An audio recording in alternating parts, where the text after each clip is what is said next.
Harp tab is a popular alternative for musical notation, and it's no wonder. Learning the note layout on a single harmonica is hard enough, let alone doing that 12 times. But what happens when the tab isn't available, or we feel like it's not quite right? Or we already know a tune on a piano, for instance, and just want to map our knowledge to the harmonica? Or we just want to get a better musical appreciation of what we're playing? Today we're going to use HarpGuru to transcribe the iconic riff to Californication by the Red Hot Chili Peppers from this, and we're going to end up with multiple options, all with their own benefits and drawbacks, and it's going to be a piece of cake. To do this, all you need is a basic understanding of how to read notes from a musical stave and the HarpGuru app, which is available in the Android Play Store right now. Okay, first step, what are we actually looking at? This is a musical stave representing both the guitar and the bass lines. Guitar is on the top stave and bass is on the bottom. We don't really need to know that, but if you're in any doubt about what you want to play, then most likely it's the melody from the top stave. The bottom stave can also contain melody, as we'll see later, or you might even just want to try and include the harmony bassline parts to accompany yourself as a badass, brass and steel wielding guru in your own right. Let's start simple and just play the main melodic line of the first bar, which is an ascending A, E, B and C.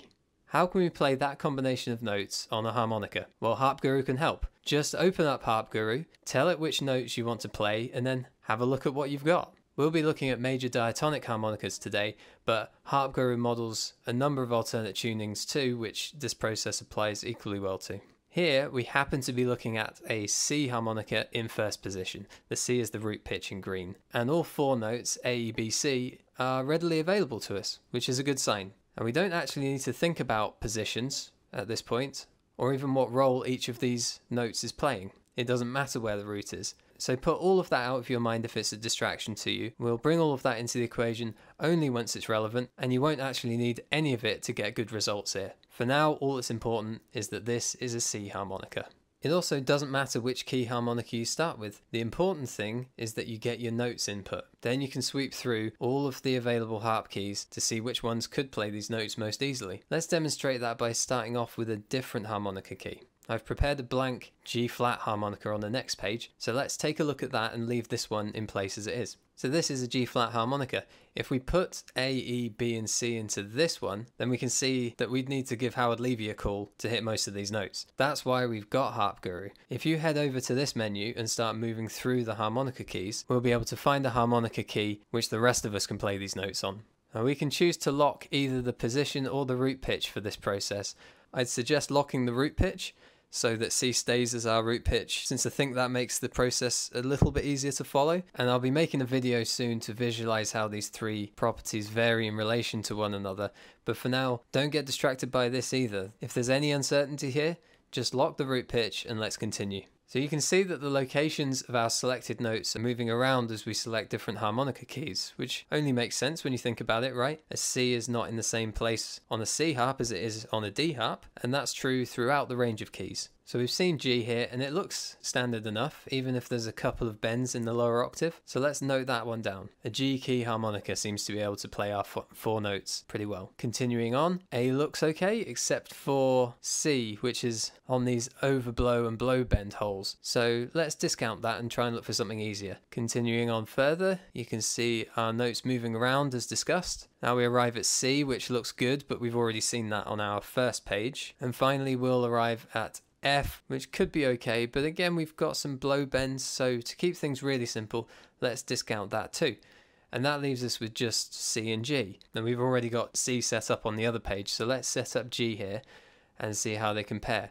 Remember, our melody is A, E, B, C, all ascending. So on the G harp, we actually have two options. One starting on the 1-hole draw, and the other starting on the 4-hole draw. The 4-hole draw option has no bends. It's 4 draw, 6 draw, 8 blow and 9 draw. So let's go with that. That seems pretty simple. And over on the C harp, we also have two options. One starting on the 3-hole full step bend, and the other starting on the 6-hole draw.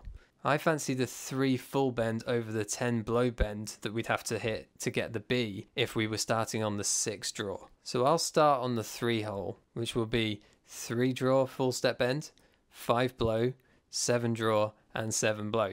You can see already that HarpGuru is constantly shoving options in our face which wouldn't be obvious to most of us usually. Let's see how each of them sound, starting with the C harp.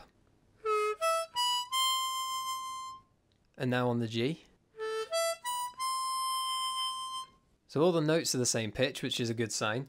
Coincidentally enough, they're even in the same octave, which wasn't guaranteed to happen given that we had multiple options on each harp. So which one to use? Well, that depends on a lot of factors, which we'll get into later. But the most important factor is, what are all the other notes we're going to need to play? There is a second part to this riff after all. Looking back at the stave, we can read that it is F, C, G and A. We already have C and A from our previous phrase, so let's add F and G into the mix. For the C harp, we see that these notes fit in quite nicely, so this still looks like a good candidate. The G harp can of course service the additional G, and while we might feel nervous about the overblow and the blow bended Fs, if we remember that F is actually the first note in the second ascending phrase, we can rest easy that it will be the low F on the 3-whole half-step bend which we'll be playing, which is much less of a concern.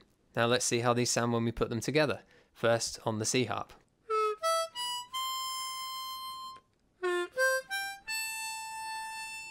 And now on the G.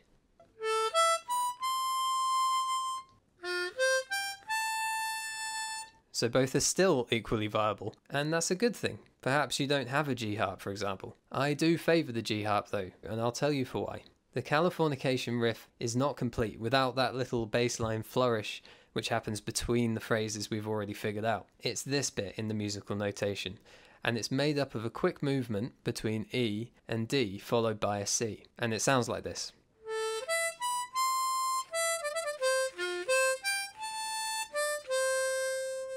On the G harmonica, the E and the D are on the same hole, the 6.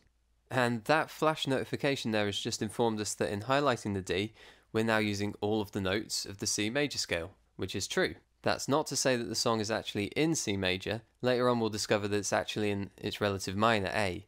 As before, HarpGuru doesn't need you to care about song key to get results here, but if you do care, then it's going to help you out. Let's put that aside again though, and come back to it in part 2. So even though we need to control our diaphragm in order to change our breath direction quickly, we don't need to also think about changing holes. On the C, the E is on the 5 hole and the D is on the 4 hole, and we need to change breath direction.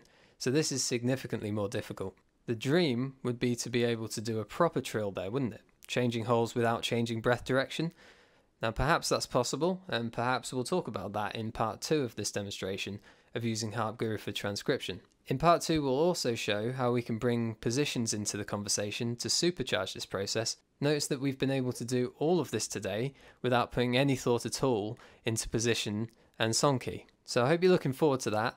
There's a great deal of power here, and I hope this video has proved how much of it is available to you without too much musical knowledge at all, but also that this is a great way to help actually acquire some musical knowledge whilst playing harmonica if that's something that you want to pursue. We all love this instrument, but without a little help it can obscure that goal from us sometimes. As ever, thank you for watching, and please do like and subscribe so you don't miss out on upcoming videos. And please do download HarpGuru. Do it for yourself. Your poor brain has been hurting without it, and we all deserve a rest, don't we? See you next time.